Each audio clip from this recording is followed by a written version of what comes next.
The world is at war because injustice anywhere is a threat to justice everywhere. A war ignited by fear, pain, hate, and the belief that others are worthless. And when people believe that others are worthless, they don't hesitate to waste their life away like a piece of paper. And when we lose someone, whether it be in the community or across the nation, we experience a range of emotions: anger, frustration, pain, fear. And it's okay to feel those emotions. It's okay to be angry and it's okay to be frustrated.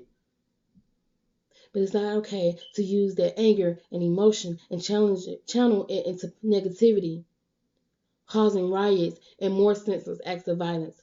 Because what makes your senseless act of violence better than the last person's senseless act of violence that created this in the first place?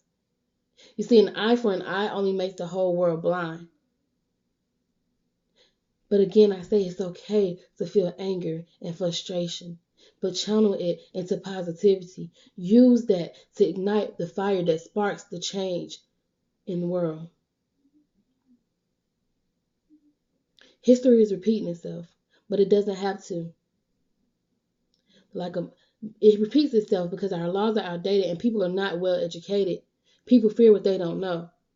Like a mother must adapt her rules to the child's age, the world must adapt and revise its laws, both written and unwritten, to the times that we live in. It's time for you to reach out and collaborate with your local government.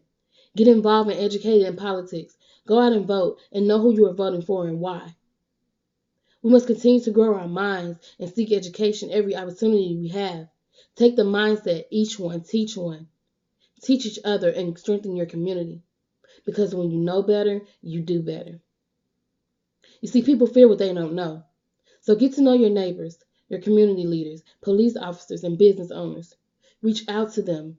Spend time with them. Embrace one another and help one another. It's time for us to start getting counseling and guidance once again. Just like it's time for our police officers to have training and counseling and guidance quarterly as well. Because they deal with things on a daily basis that you couldn't fathom dealing with in your lifetime. So why should they go on each day as if nothing happened the day before? And no, it is not okay for them to use that anger and frustration and pain that they experience daily into negativity. But now is not the time to point the finger. Now is not a revolution of black against white or white against black. It is a revolution of right against wrong. And no matter what, you must continue to go on because in the end, right always wins. Take your anger and your frustration and channel it into positivity. Use it as fuel to spark the fire that changes the world.